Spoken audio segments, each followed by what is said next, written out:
Hey, it's John and Mike, brew-stouts.com. Today we're drinking Imperial Stout. We are drinking Imperial Stout. This is a beer that I brewed earlier this year. It's been sitting around probably for 5 or 6 months now. I'll have to go back to my notebook and figure out when I brew this. But let's just say it's been aging for a while. Probably will be better in maybe a year or two, but I'm impatient. That's what it comes down to. Now, what I'm putting forth here is that this is the same batch of beer. I bottled it, but one half of the bottles I did something to. Something. It's mostly a storage situation. So I poured one beer, that's this one, from a set of bottles that were stored at cellar temperatures for that same period of time, versus ones that I had sitting at room temperature until they carved up, and then I threw in the refrigerator for that period of time. So let them all carb up, set one aside into a dark corner of my basement, so probably ambient temperatures probably in the 50 to 60 degrees Fahrenheit range for the majority of the summer. Probably maybe got a little warmer at times, but you know, certainly not for long spans of time. The rest of them were thrown in the fridge for right after they carved. I just threw them in the fridge. So the question I pose to you, Michael, is there a difference between these two beers? I wanted an answer, man. I think so. I think so. Okay, so one of these beers, I mean, I poured these at the same kind of level. One of them had like a tremendous head that came off of them. This one had a more subtle head. So tell me what you're thinking while I try to take a taste. First thing is that there's definitely a lesson to be learned here in carbonation levels and how it affects the flavor of the beer.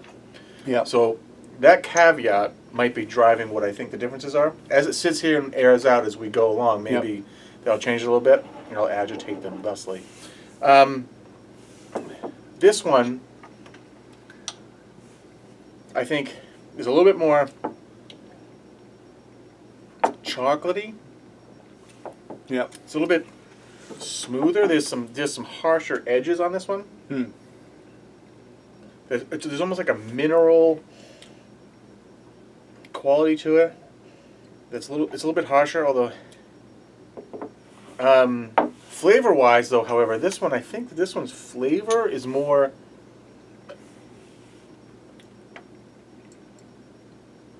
well-rounded than this one. This one has got and the carbonation level on this one, on the palate, this one's sweeter. Really? This one's a little bit sweeter. This one's a little more fuller tasting. Yeah.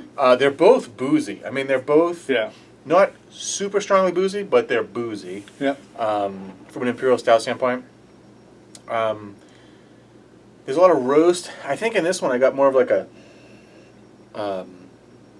a toasted, like a almond type quality, which I'm finding pretty intriguing. And this one holds up as being a little bit more on the chocolate malty side of things. This one's kind of picked up more of a nutty character to it. Yeah. So do you want to guess which one sat at cellar temperatures? This one sat at cellar temperatures. Yeah, that's true. That's because it's certainly more carbonated. It's certainly more carbonated, but I wonder if the sweetness is actually, it might be a slightly accelerated oxidation rate in this guy than this guy. Yeah. Which is interesting because it is a dark beer. Dark beer should hold up to oxidation, you know, despite the temperature differences per se. They're still both really interesting beers. I mean, if I had the beer by themselves, I would think, oh, this is an interesting Imperial Stout, and this is an interesting Imperial Stout. Do you remember what was the total gravity of this? I'm just curious. Well, we did a video on this, and it was supposed to be like 1090. Okay. I think I got it to 1080 something. Okay. Yeah. I missed it. And lesson learned, when you're, you have to make special provisions when you're using that much malt. Oh yeah, this was the 2 mashed Yeah, tons. man. I tried to do the best I could, but I missed it. But now I know what to do next time. I think I've learned my lesson there. So does this beer have? What are the roasted malts in this beer? Is this beer? This had a ton. Is it a mix of a couple, Yes. or did you focus on? Oh, I just two? I So has it got like roasted barley, chocolate, and black patent in it? Uh-huh. Okay. I threw in the kitchen sink. What Yeah. recipe were you working from? Was this just something you This put together? was well, it's based off Jamil's friend there. Oh yeah, Mike Riddle, I think. Yes. Yeah.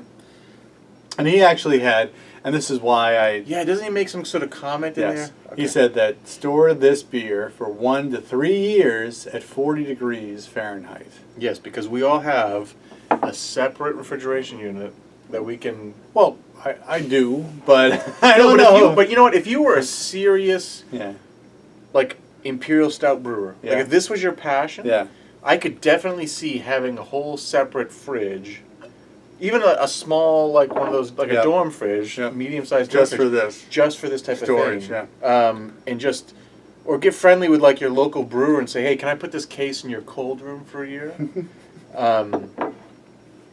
And just go for it. I mean that's pretty interesting.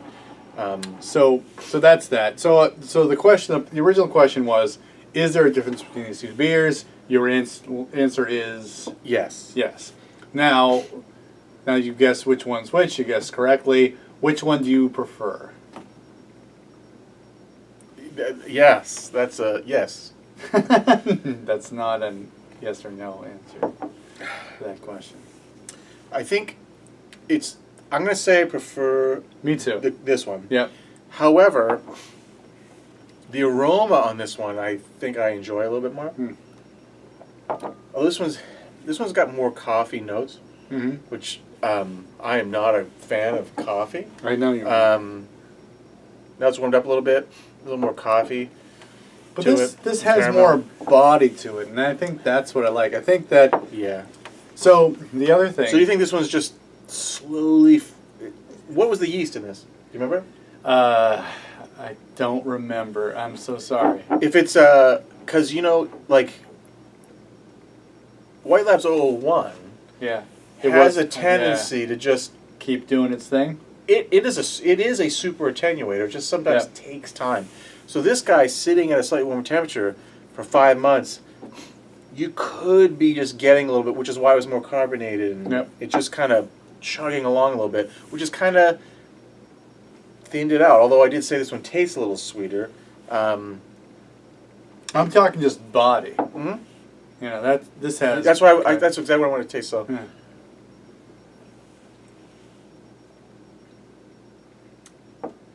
Yeah, this one's probably got more body. I mean, this one has more body to it. This one's probably slightly thinner, but it's hard. It's hard because this beer itself is a bigger bodied beer. Of course. Yes, but I feel like I taste. I don't this. think I've ever sat down and drank Imperial Stout at this rate. So it's kind of fun. Usually the glass has got a rounder shape, and you sit there and go, "Yes, that's very interesting." I do like this beer. This I like feels these two. rich. This feels richer on my Yeah. palate than this one. And funny thing is, I actually put this beer into competition.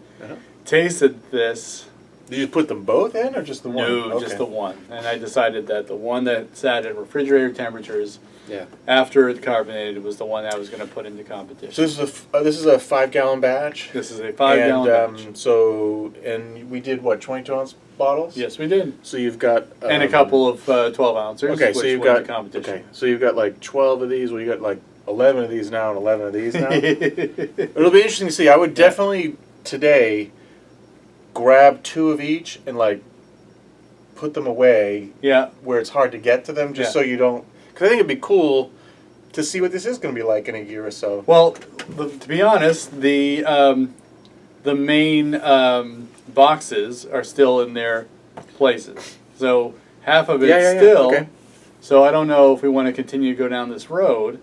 Because, I mean, to stop now, I mean, I guess I could stop a few. You know what would be super throw in the tricky to fridge. do, which it's not worth doing it, but you could take one bottle that's been at the cellar temp and put it at the and then we'd have 3 things to taste. That's what I was thinking too. Which would be which would be cool. I don't know if there'd be a difference, but it'd be cool. I think there would be. I don't know how much this is going to continue to do its thing in the bottle, but one of the wonderful things I wanted to do with this beer was to give it away as gifts and give 2 bottles. One to drink now.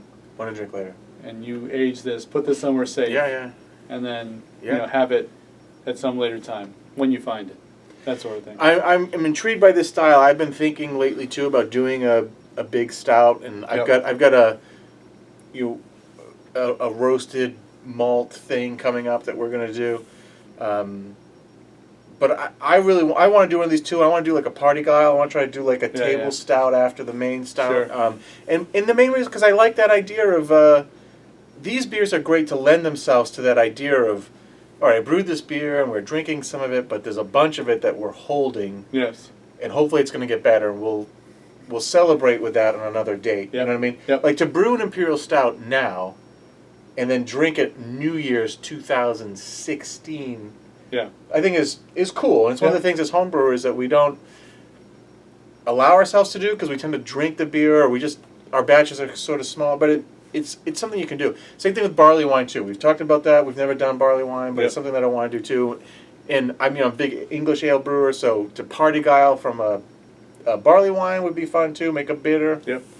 No, this is tremendous. This is a good experiment on something that we don't talk a whole lot about, because a lot of people don't have extra fridges around like we do. Sure. You know? It's hard to do. Yeah, exactly. So. All right. Well, thank you for your input. Appreciate that you were able to taste this and at the volume and speed that I was asking for. I'm a professional. So that's it. I mean, I think that one of the things we learned here is that, especially for big beers, if you store them at different temperatures, you're going to have a different product when you open it after a few months. Certainly a long amount of time. So I'm going to buy you some snifters for Christmas. Okay. Yeah, we'll bring them out and we'll say like, isn't this pleasant? This is very pleasant. What'd you say? Isn't that interesting? Yeah, there you go. And we'll put on smoking jackets. Exactly. It's going to be a thing. All right, for John and Mike, brew-dudes.com. Brew on. Cheers. Condition on and store.